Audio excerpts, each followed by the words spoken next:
심으로 3월 13일 경건회를 시작하겠습니다.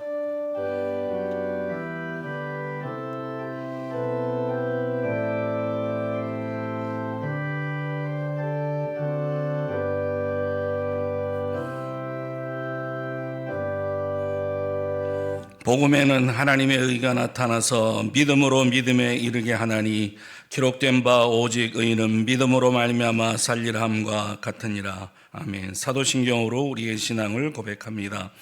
전능하사 천지를 만드신 하나님 아버지를 내가 믿사오며 그 외아들 우리 주 예수 그리스도를 믿사오니 이는 성령으로 잉태하사 동정녀 마리아에게 나시고 본디오 빌라도에게 고난을 받으사 십자가에 못 박혀 죽으시고 장사한 지 사흘 만에 죽은 자 가운데서 다시 살아나시며 하늘에 오르사 전능하신 하나님 우편에 앉아 계시다가 저리로서 산자와 죽은 자를 심판하러 오시리라.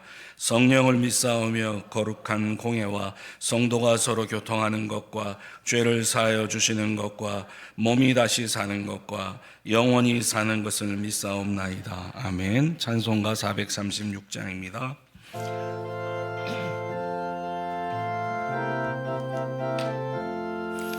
나 이제 주님의 새 생명 얻은 몸 옛것은 지나고 새 사람이로다. 그 생명 내 맘에 강같이 흐르고 그 사랑 내게서 해같이 빛난다. 영생을 누리며 주 안에 살리라. 오늘도 내일도 주 함께 살리라. 주 안에 감추 이전에 줬던 것 이제는 값없다. 하늘의 은혜와 평화를 맛보니 찬송과 기도로 주 함께 살리라. 영생을 누리며 주 함께 살리라. 오늘도 내일도 주 함께 살리라. 산천도 조목도 새 것이 되었고 죄인도 원수로 친구로 변한다. 새 생명 얻은 자 영생을 누리니 주님을 모신 맘 새 하늘이로다. 영생을 누리며 주 안에 살리라. 오늘도 내일도 주 함께 살리라. 주 따라가는 길 험하고 멀어도 찬송을 부르며 뒤따라가리라. 나 주를 모시고 영원히 살리라. 날마다 섬기며 주 함께 살리라. 영생을 누리며 주 함께 살리라. 오늘도 내일도 주 함께 살리라. 아멘. 다 같이 기도하겠습니다. 하나님 아버지, 학업을 잠시 멈추고 경건회로 모였습니다. 이 경건회를 통해서 우리의 영혼이 주님을 만나고 말씀 안에서 자유함을 얻게 하옵소서. 주님의 보혈을 의지하고 주의 은혜를 받는 시간이 되게 하여 주시옵소서. 하나님 아버지, 우리가 날마다 주의 은혜 베푸심을 구하고 그리하여 날마다 주의 은혜 가운데 살아가도록 은총을 베풀어 주시옵소서. 어려움과 힘들 때도 주님의 도움을 구하게 하시고 주의 능력을 덧입어 다시 일어날 수 있도록 도와주시옵소서. 하나님 아버지, 저희 대신대학교에게도 은혜를 베풀어 주셔서 총장님 이하 모든 교직원과 학생들이 하나님의 은혜를 날마다 체험하여 살게 하여 주시옵시고, 특별히 외국에서 온 학생들을 주님 불쌍히 여겨 주셔서 그들이 예수 그리스도의 사랑과 하나님의 복을 누릴 수 있도록 도와주시옵소서. 오늘 말씀을 전하실 교수님을 붙잡아 주시고 그 설교 말씀이 살아 역사하여 주셔서 우리 가운데 변화가 일어날 수 있도록 주님 은혜 베풀어 주시옵소서. 주 예수 그리스도의 이름으로 기도합니다. 아멘.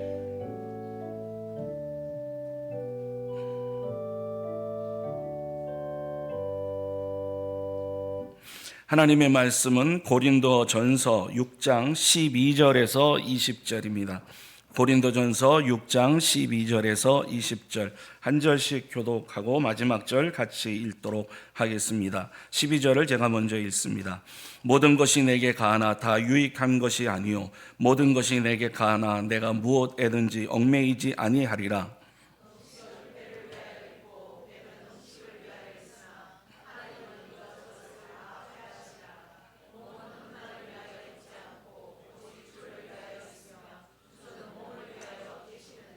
하나님이 주를 다시 살리셨고 또한 그의 권능으로 우리를 다시 살리시리라.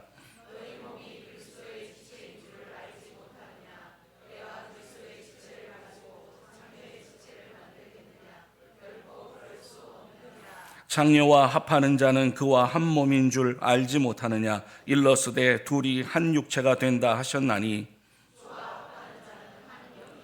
음행을 피하라. 사람이 범하는 죄마다 몸 밖에 있거니와 음행하는 자는 자기 몸에 죄를 범하느니라.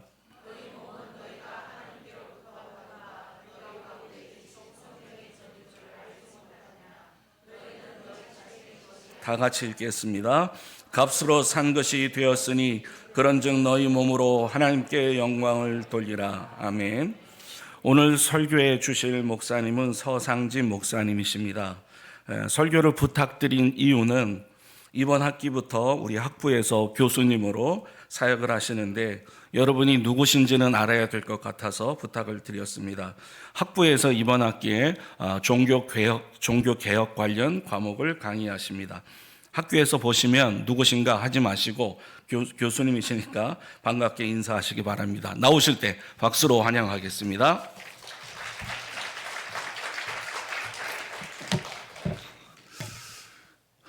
반갑습니다. 이번 학기가 아니라 지난 학기부터 강의했습니다. 예, 서상진이라고 합니다. 화원에서 14년 전에 교회를 개척하고 담임 목회하는 중에 또 대신대학교에서 이렇게 강의를 맡게 되었습니다. 올해 금요일 우리 종교개혁의 발자취, 월요일 저녁에는 우리 신대원 야간반 우리 장로교회사를 강의합니다. 학교에서 만났을 때 우리 반갑게 인사하고 또 좋은 관계를 맺을 수 있는 그런 시간들이 되었으면 좋겠습니다. 오늘 여러분들과 함께 나눌 말씀은 고린도 전서의 말씀입니다.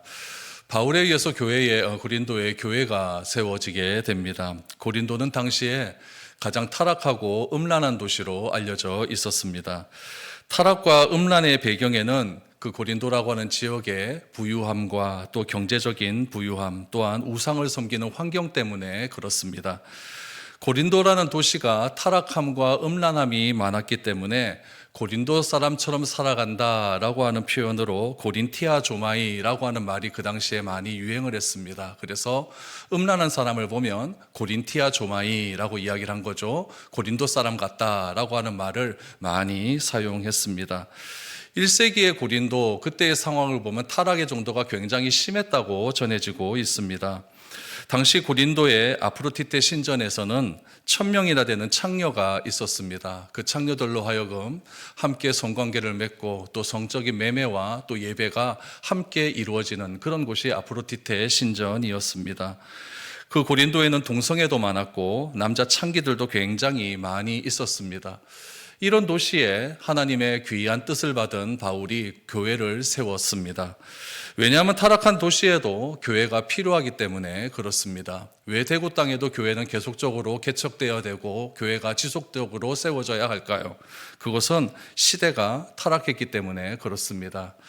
안타까운 사실은 시대의 타락함이 교회 안으로 밀려와서 교회가 이것을 막아낼 수 있는 능력이 점점 사라진다는 데 있습니다.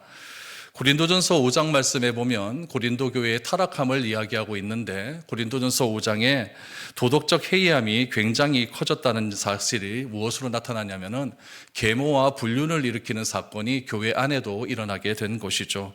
그리고 오늘 고린도전서 6장 말씀에 보면은 고린도 교회 안에 있었던 여러 가지 문제점들을 바울은 하나씩 짚어가면서 이런 문제점들을 우리가 어떻게 해결하고 어떻게 그리스도 안에서 새로운 삶을 살아가게 될 것인지를 우리에게 권면하고 있습니다. 그렇다면 오늘 바울이 이야기하는 고린도 교회 안에 있었던 타락과 음란함의 정도가 어느 정도로 심했는가 한번 한 절씩 보면서 한번 살펴보도록 하겠습니다. 먼저 12절 말씀을 한번 보시면, 모든 것이 내게 가하나 다 유익한 것이 아니요 모든 것이 내게 가하나 내가 무엇에든지 얽매이지 아니하리라 라고 말하고 있습니다. 우리가 성경을 읽을 때 기억해야 될 것은 하나님의 말씀을 읽을 때 내 생각으로 읽는 것이 아니라 정확하게 하나님의 말씀을 읽고 이해해야 한다는 데에 있습니다. 그렇지 않으면 말씀을 오해하게 되고 오해한 말씀이 내 안에 믿음으로 자리 잡게 되면 하나님의 뜻과는 정반대의 일들이 내 삶 속에서 나올 수 있기 때문에 그렇습니다.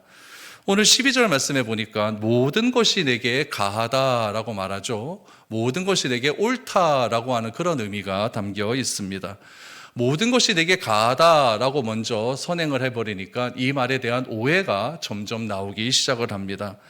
이 말의 오해에서 출발한 잘못된 지식과 믿음이 그 당시 고린도 교회를 굉장히 혼탁하게 하고 타락하게 만들었다는 것을 기억해야 됩니다.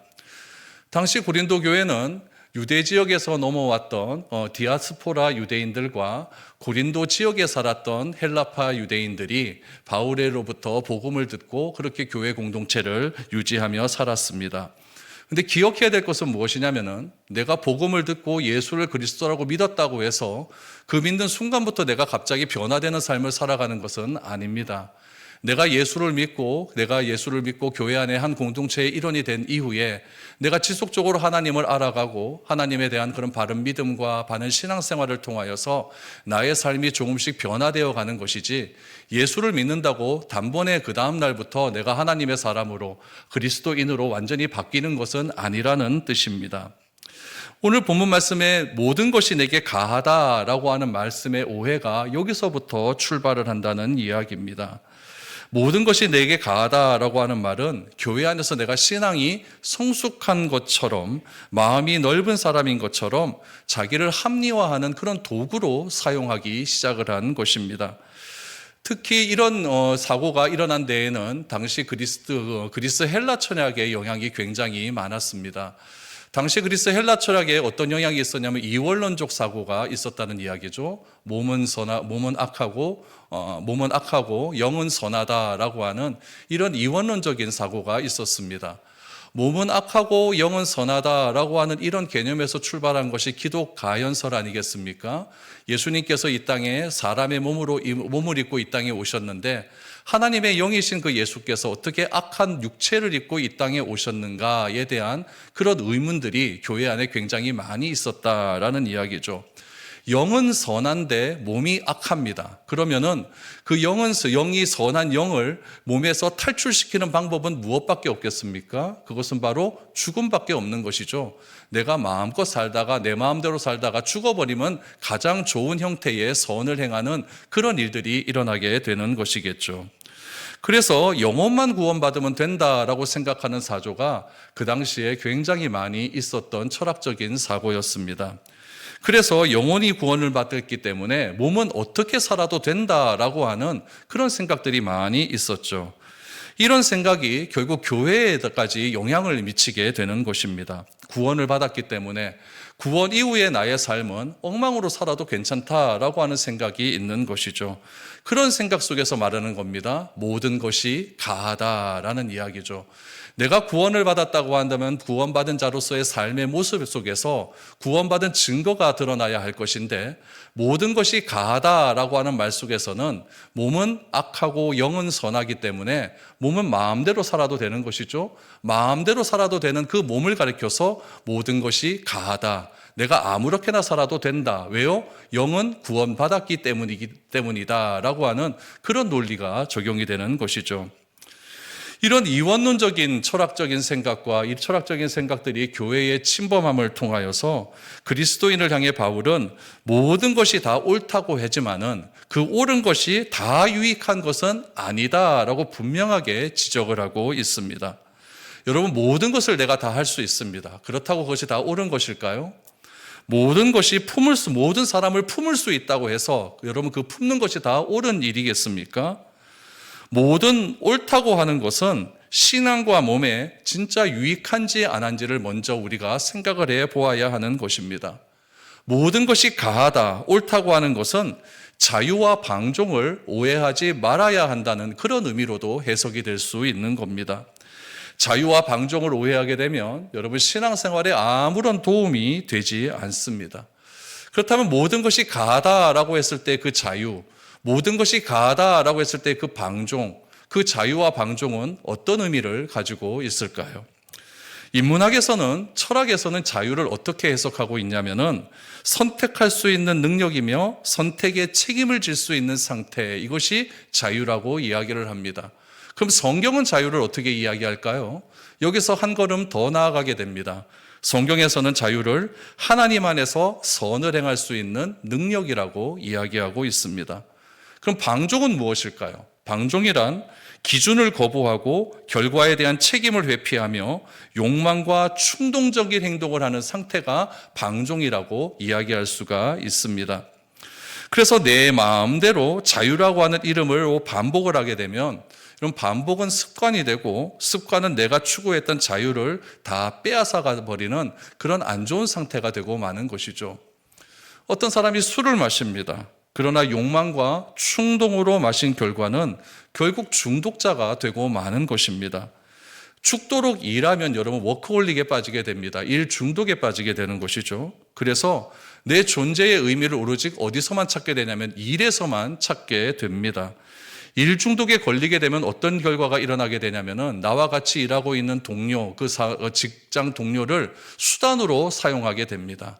그 직장 동료가 나와 관계를 맺고 신실한 관계 속에서 하나님의 사랑을 증거해야 될, 이웃 사랑을 증거해야 될 대상이 되는 것이 아니라 나의 욕망과 나의 일의 성취를 만족시킬 수 있는 그런 수단이 되고 만다면은 여러분 사람과 사람 사이의 관계는 다 깨어져 버리고 말게 되는 것입니다. 그래서 일 중독에 걸린 사람은 집에 있으면 불안해집니다. 회사에 있어야 안정을 얻게 되는 것이죠. 결국 우리가 중독된 것을 모르고 살기 때문에 내 마음대로 살아가는 결과는 결국 잘못된 결과로 나타날 수밖에 없는 것입니다. 그러므로 자유라고 하는 것은, 모든 것이 가하다라고 하는 의미에서 나오는 이 자유라고 하는 것은 그냥 내 마음대로 사는 것이 아니라 그리스도 안에서 누리는 것이 참된 자유임을 우리는 깨달아야 합니다. 내가 하고 싶은 대로 하는 것은 자유가 아니라 방종일 뿐이라는 것이죠.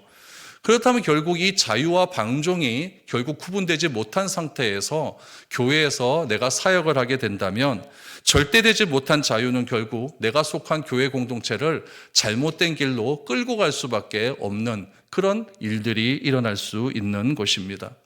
그래서 사도 바울은 성령의 9가지 열매를 강조할 때 제일 처음의 열매가 사랑 아닙니까? 그렇게 사랑을 이야기하면서 제일 마지막 열매인 절제를 이야기합니다. 결국 사랑이라고 하는 것은 절제를 통해서 내가 규정되어질 때에 그 사랑이 진정한 사랑이 될 수가 있고 인내가 될 수가 있고 충성이 될 수가 있는 것이지, 내가 절제하지 않는 그런 것에서 나타나는 사랑은 아무런 의미가 없다라는 것을 바울은 성령의 9가지 열매를 통해서 우리에게 설명해 주고 있는 것입니다. 이런 것들 기초적인 배경을 통해서 오늘 본문 말씀을 다시 한번 보시게 되면은 바울은 이야기합니다. 누구에게 이야기하냐면은 고린도 교회 안에 이원론적인 생각을 가지고 있는 사람들, 몸은 악하고 영은 선하다라고 생각하는 그런 사람들을 향하여 경고의 메시지를 전합니다. 13절부터 보시죠. 음식은 배를 위하여 있고 배는 음식을 위하여 있으나 하나님은 이것저것을 다 폐하시리라. 몸은 음란을 위하여 있지 않고 오직 주를 위하여 있으며 주는 몸을 위하여 계시느니라. 하나님이 주를 다시 살리셨고 또한 그의 권능으로 우리를 다시 살리시리라 라고 말씀합니다. 여러분, 몸은 악하고 영은 선하다라고 하는 이원론적인 생각을 가진 사람들에게 무엇이라고 이야기하냐면은 우리의 몸의 소유권이 누구에게 있는지 분명히 할 것을 지금 결단할 것을 요구하고 있는 것입니다. 당시 고린도 교회 사람들은 그 고린도 지역에 있었던 속담 하나를 굉장히 중요하게 여겼죠. 그 속담이 무엇이냐면 13절의 말씀처럼 음식은 배를 위하여 있고 배는 음식을 위하여 있다라고 하는 속담입니다. 음식은 배를 위하여 있고 배는 음식을 위하여 있기 때문에 어떻게 되느냐? 아무거나 먹어도 상관이 없다라고 하는 그런 속담이 고린도 지방에 있었다는 이야기죠. 그럼 여러분 생각해 보세요.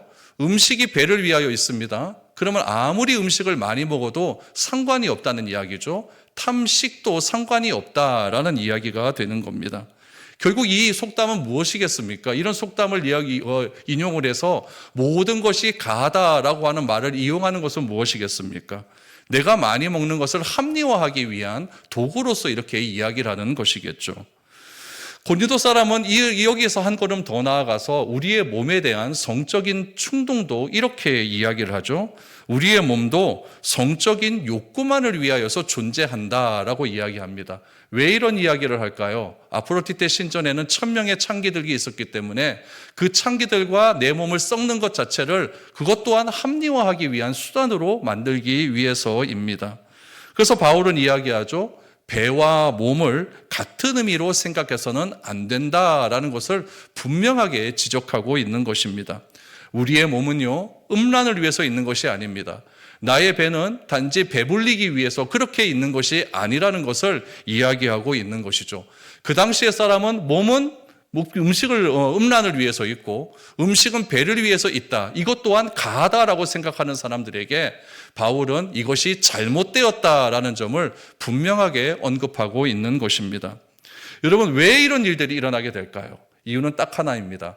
내 몸에 대한 소유권에 분명한 의식이 없기 때문에 그렇습니다. 여러분, 우리는 우리 몸의 소유권에 대한 분명한 의식을 가져야 됩니다. 여러분, 우리 몸에 대한 소유권에 대한 분명한 의식이 없게 된다면 내 몸을 마음대로 사용하게 됩니다. 우리의 몸은 하나님의 소유임을 기억하시기를 바랍니다. 왜 그럴까요? 하나님은 형상으로 우리는 창조함을 받았기 때문에 그렇습니다.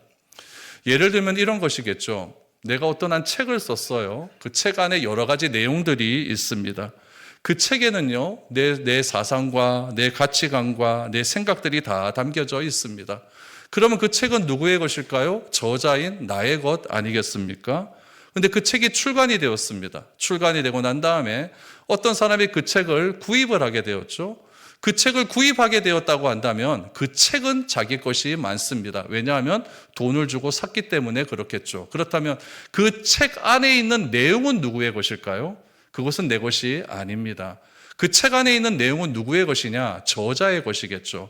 그래서 우리가 논문을 쓰거나 리포트를 쓸 때에도 그 책의 내용을 인용을 했다고 한다면 반드시 각주를 달아야 됩니다. 그래야만 그것이 범죄가 되지 않기 때문에 그렇습니다. 출처를 불쾌하게 밝히지 않는다는 것은 내가 공부했는데, 내가 공부해서 내가 이렇게 정리를 했는데 라고 말을 하면서 자기를 합리화할 수 있지만 그것은 여러분 엄격한 범죄의 행위라는 것을 기억해야 됩니다. 신앙 안에서 가장 갈등하는 부분이 무엇이겠습니까?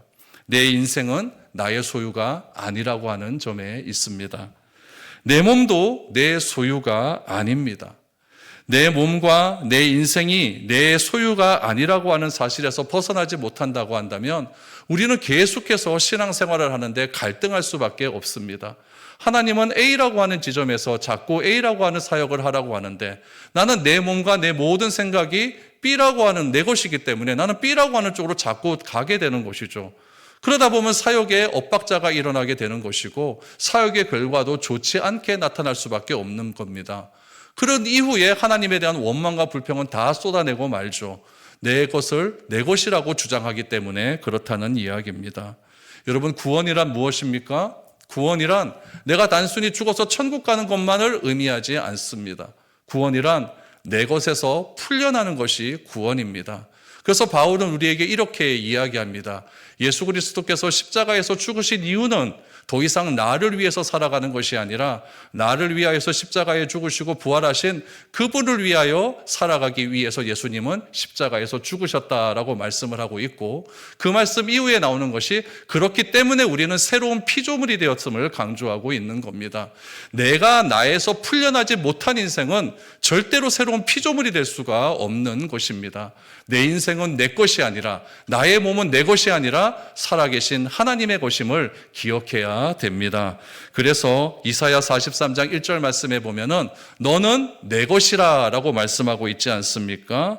너는 두려워하지 말아라. 내가 너를 구속하여 불렀나니 너는 내 것이라. 하나님께서 나를 구속하여 불러주셨기 때문에 나는 하나님의 소유가 된 것이지 내 마음대로 사는 그런 존재가 되는 것은 아니라는 이야기입니다. 이곳에 모인 여러분들은 다 하나님의 부르심에 의해서 선지동산 대신대학교에 와서 하나님의 말씀을 배우고 하나님의 말씀이 내 마음 가운데 깊이 사로잡혀짐을 받아서 참된 믿음을 가지고 교회에 사역하시는 여러분들입니다.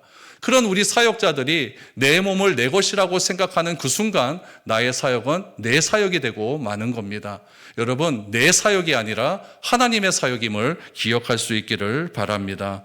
그래서 내 몸이 내 것이 아니기 때문에 예수님께서도 공생애를 시작하실 때에 세 가지 인간의 유혹에서 오는 것에서부터 탈출하는 것에서 예수님은 공생애를 출발하셨습니다. 예수님께서 당하신 이 세 가지 시험의 공통점은 나로부터 시작한다는 것입니다. 돌이 떡이 되게 하라라고 하는 것은 나로부터 출발하는 인간의 본능적인 욕구에서 해방되어야 된다라는 것을 의미하고 있는 것이죠. 성전에서 뛰어내려라라고 하는 것은 내가 얻고자 하는 인기와 욕망으로부터 해방되고 극복해야 할 것을 말하고 있습니다. 만국의 영화를 보여주면서 세상 전부를 나에게 준다 할지라도 아니라라고 할 수 있는 그런 믿음의 결단이 있을 때에 나에게서부터 벗어나서 나를 위해서 죽으시고 십자가에 못 박혀 죽으신 그 하나님을 위한 삶을 내가 그때로부터 시작할 수가 있게 되는 것이죠. 그래서 예수님도 이런 세 가지 나로부터 출발하는 그런 시험에서 벗어났을 때에 공생애의 사역이 출발이 된 것입니다.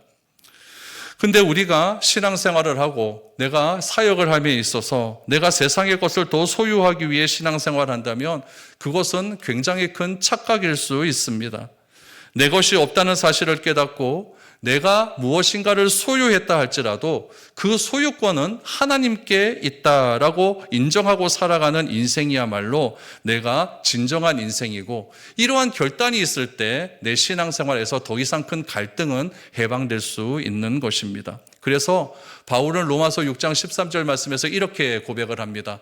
너희의 몸을 불의의 병기로 드리지 말라라고 이야기를 합니다.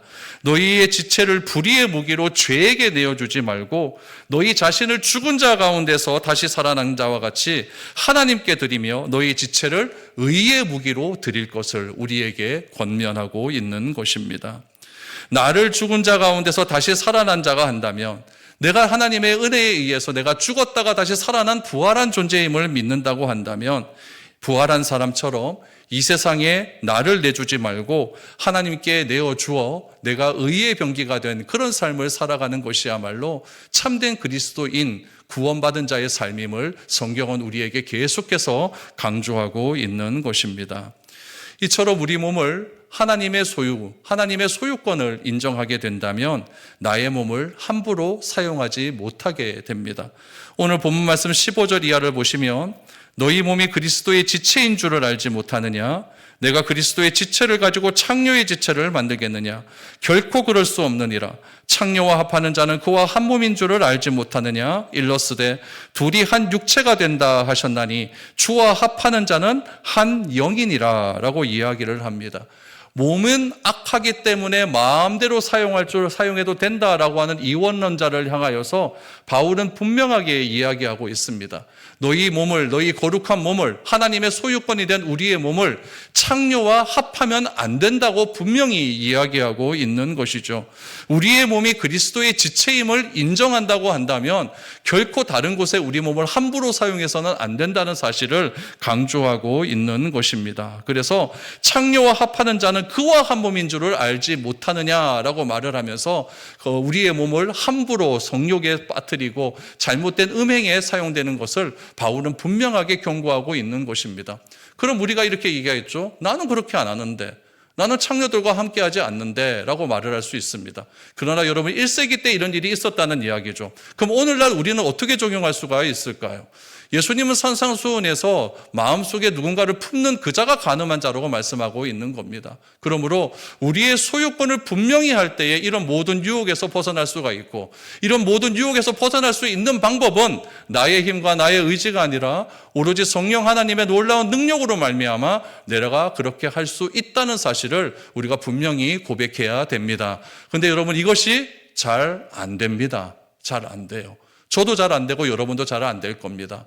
그렇기 때문에 우리는 날마다 우리 하나님의 도우심을 의지해야 되고 하나님께 기도해야 되며 하나님께 기도함을 통하여서 나는 아무것도 아니고 하나님의 도우심이 아니면 나는 이 세상을 살아갈 수 없다라고 하는 은혜를 갈망할 수밖에 없는 것입니다.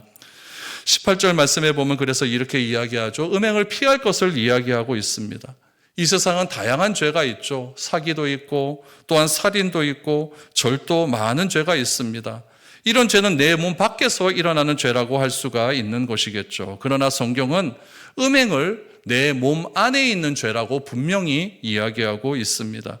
내 몸의 죄를 범하는 것이다 라고 18절에서 분명하게 바울은 이야기합니다. 내 몸의 소유권이 하나님이 있는데 거룩한 하나님의 소유권인 이 몸의 죄를 범하는 것, 내 몸을 함부로 행하게 하는 것, 그런 것이 여러분 잘못된 행위라는 것을 분명하게 이야기하고 있는 것이죠. 그래서 끝으로 바울은 우리의 몸은 무엇이라고 결론을 짓냐면은 우리의 몸은 하나님의 성령이 거하는 거룩한 성전이라고 이야기합니다. 19절 말씀을 보시죠. 너희 몸은 너희가 하나님께로부터 받은 바 너희 가운데 계신 성령의 전인 줄을 알지 못하느냐. 너희는 너희 자신의 것이 아니라 값으로 산 것이 되었으니 그런즉 너희 몸으로 하나님께 영광을 돌리라. 아멘. 여러분, 영은 선하고 육은 악하다라고 말하는 이원론자에게 무엇으로 하나님께 영광을 돌리라고 말합니까? 우리의 몸으로 하나님께 영광을 돌려야 됩니다. 여러분, 우리 몸 안에 성령께서 존재하십니다. 성령이 내 몸 안에 계시면 내 몸을 내 것이라고 주장할 수 없게 됩니다. 성령이 우리 안에 거하시기 때문에 우리 몸은 성전이 되는 것이고 내 몸이 성전이라면 성전을 더럽혀서는 안 되는 것입니다. 더럽히지 말라는 것이 여러분 아름답게 실내 장식해라, 얼굴에 화장 많이 하고 귀걸이 많이 하고 이렇게 다녀라라고 하는 그런 의미가 아닙니다. 나의 성품, 나의 생각, 내가 다른 사람을 이웃을 행하여 대하는 태도, 하나님을 대하는 태도, 그런 것들이 진정으로 성전인 삶을 살아갈 때에 그것이 우리 몸을 통해 하나님께 영광을 돌릴 수 있는 아름다운 방법이라고 생각이 되어집니다. 그래서 우리의 소유권은 하나님께 있다는 사실을 꼭 기억할 수 있기를 바랍니다. 하나님께서 나를 창조하셨고 나를 지명하여 불러주셨기 때문에 나의 몸은 하나님의 소유가 됩니다. 내 안에 성령께서 존재하시기 때문에 나의 몸은 거룩한 성령의 전입니다. 특별히 우리는 값으로 산 존재가 되었습니다. 피로 값주가 산 그런 귀한 교회라고 하는 존재가 바로 나 자신이 된 것입니다. 피로 값주고 산 나가 이렇게 귀하다고 한다면 나의 몸을 함부로 행해서는 되겠습니까? 저는 바라건대 여러분들의 삶들 가운데 여러분들의 몸을 통해서 하나님께 영광을 돌릴 수 있는 그런 일들이 많아질 수 있기를 바랍니다. 예수님께서는 산상수훈을 통하여서 너희의 착한 행실을 통하여 하나님 아버지께 영광을 돌리라 라고 이야기를 합니다. 그 착한 행실은 여러분들이 이웃을 향하여 보내는 아름다운 시선일 수 있습니다. 여러분들이 이웃을 향하여 행하는 아름다운 말 한마디일 수 있습니다. 힘들고 어려운 그런 우리 지체들을 만날 때 손 한 번 잡아주는 것이 착한 행실일 수가 있고, 그런 지체를 위하여 함께 손잡고 기도하며 복음의 메시지를 증거하는 것이야말로 우리의 착한 행실을 통하여 하나님께 영광을 돌리는 길이고, 우리의 몸을 하나님께 영광을 돌리는 아름다운 길이라 생각이 되어집니다. 오늘 이 말씀을 통하여서 여러분, 우리의 소유권은, 우리의 몸의 소유권은 하나님이라는 사실을 꼭 기억하시고 그 말씀대로 순종하며 살아갈 수 있는 저와 여러분들이 될 수 있기를 축복드립니다. 우리 같이 한번 기도했으면 좋겠습니다. 하나님, 우리의 몸의 소유권은 하나님인 줄 압니다. 하나님께서 나를 피로 값주고 사주셨습니다. 하나님의 형상대로 나를 지어주셨습니다. 내 안에 성령께서 존재합니다. 그 사실을 기억하여서 우리의 몸으로 통하여 하나님께 영광 돌리라고 하는 그런 말씀을 잘 기억해 내가 이웃을 향하여 행하는 아름다운 태도를 통해 하나님께 영광 돌릴 수 있는 그런 삶을 살게 하여 주시옵소서. 주의 선지동산에서 내가 학업을 배우고 여러 가지 신앙의 훈련을 받을 때에 하나님께서 함께하여 주시사 이 선지동산을 축복하여 주시고 하나님의 거룩한 동산으로 삼아 주시어서 교수님과 우리 학생들 모두가 한마음 한뜻으로 우리의 몸을 하나님께 영광 돌릴 수 있는 아름다운 훈련의 장소가 이곳이 되게 하여 주시옵소서. 합심하여 기도드리겠습니다. 고맙고 감사하신 살아계신 하나님, 은혜를 감사함을 드립니다. 하나님의 귀한 도움으로 오늘 우리가 이 자리에 나와서 하나님의 말씀을 배우며 하나님과 함께 동행하며 하나님의 말씀을 통하여서 바른 지식을 통해 바른 삶을 행하며 나아갈 수 있도록 은혜 베풀어 주신 하나님께 감사와 찬양을 드립니다. 그러나 하나님, 우리가 하나님의 말씀을 오해할 때가 있고 내 생각이 옳다라고 하는 그런 주장 속에서 하나님과 정반대되는 그런 삶을 살아갈 때도 있습니다. 하나님, 우리를 불쌍히 여겨 주시옵소서. 하나님, 내가 너를 지명하여 불렀나니 너는 내 것이라 말씀하신 그 하나님의 말씀을 잘 기억하여서 하나님, 우리 몸의 소유권은 하나님에 있다는 사실을 기억함으로 항상 하나님께 기준을 맞추며 살아갈 수 있는 우리들의 성도 삶이 될 수 있도록 하나님 도와주시옵소서. 하나님이 대신 대학교라고 하는 곳에서 하나님의 말씀을 배웁니다. 하나님이 어떤 분이신지에 대해서 내가 더욱더 많은 지식을 갖기를 소망합니다. 교수님들로부터 하나님에 대해서 배울 때에 하나님, 그런 배움이 지식으로 끝나는 것이 아니라 바른 지식을 통해 바른 믿음으로 승화되어 갈 수 있도록 도와주시고, 내가 알게 된 그 하나님, 내가 믿게 된 그 하나님을 사역의 현장 속에서 아름답게 잘 적용함을 통하여서 아버지 하나님, 교회 공동체가 바른 교회 공동체가 될 수 있도록 도와주시옵시고, 우리가 신앙생활하며 사역을 하는 데 있어서 갈등에서 해방될 수 있도록 하나님 도와주시옵소서. 내가 하는 것이 아니라 하나님이 하심을 믿습니다. 아버지 하나님, 내가 지금까지 오게 된 것이 다 하나님의 은혜임을 믿습니다. 내 몸은 내 것이 아니라는 사실을 다시 한번 기억하게 하여 주시어서 우리의 몸으로 하나님께 영광 돌릴 수 있는 삶이 되게 하여 주시고, 우리의 착한 행실을 통하여서 하나님께 영광 돌릴 수 있는 믿음의 삶이 우리 가운데 커져갈 수 있도록 은혜 내려 주시옵소서. 하나님, 감사합니다. 오늘 이 자리에 나와서 하나님께 예배하며 찬양하는 사랑하는 우리 교사님들과 총장님, 그리고 모든 학우들에게 은혜 내려 주시어서 내 몸의 소유권이 하나님께 있음을 기억하게 하여 주시옵소서. 그리하여서 나의 중심의 사역이 아니라 하나님이 원하시고 기뻐하시는 사역을 할 수 있는 우리 모두가 되게 하여 주시옵소서. 예수님의 이름으로 기도드렸습니다. 아멘. 357장입니다.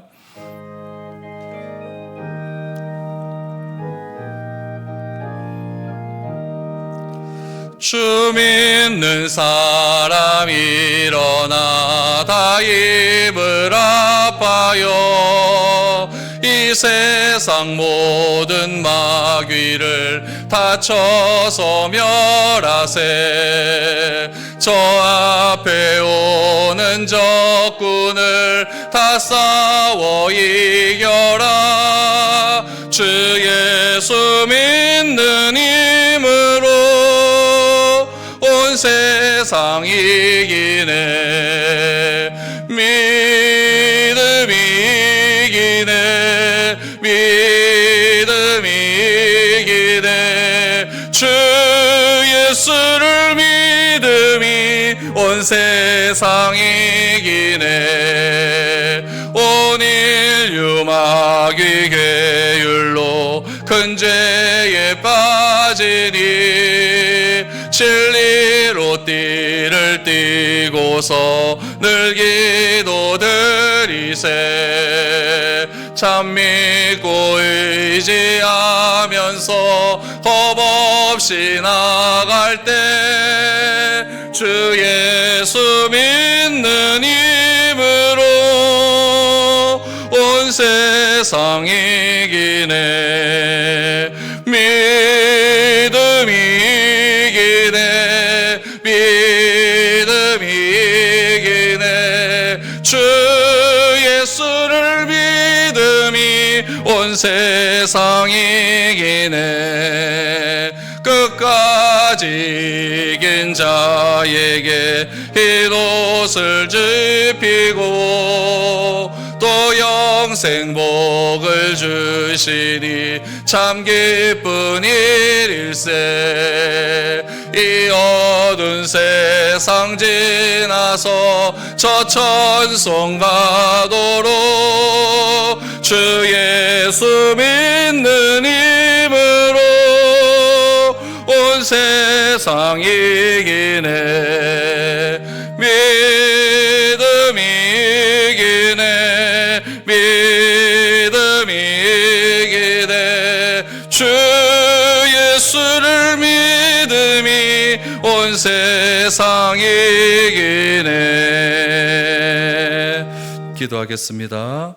우리 주님 예수 그리스도의 은혜와 하나님의 크신 사랑과 성령의 감화하시고 감동하시며 교통하시고 위로하심의 은혜가 내 몸은 내 것이 아니라 하나님의 소유권에 있다는 것을 인정하며 내가 하는 모든 삶의 태도에 있어서 하나님께 영광 돌리기를 원하는 그런 삶을 가지고 살아가는 사랑하는 교수님 또 총장님 또 이곳에 모인 모든 학우들의 머리 위에 그들의 사역 위에 이제와 영원까지 함께 있을지어다. 아멘.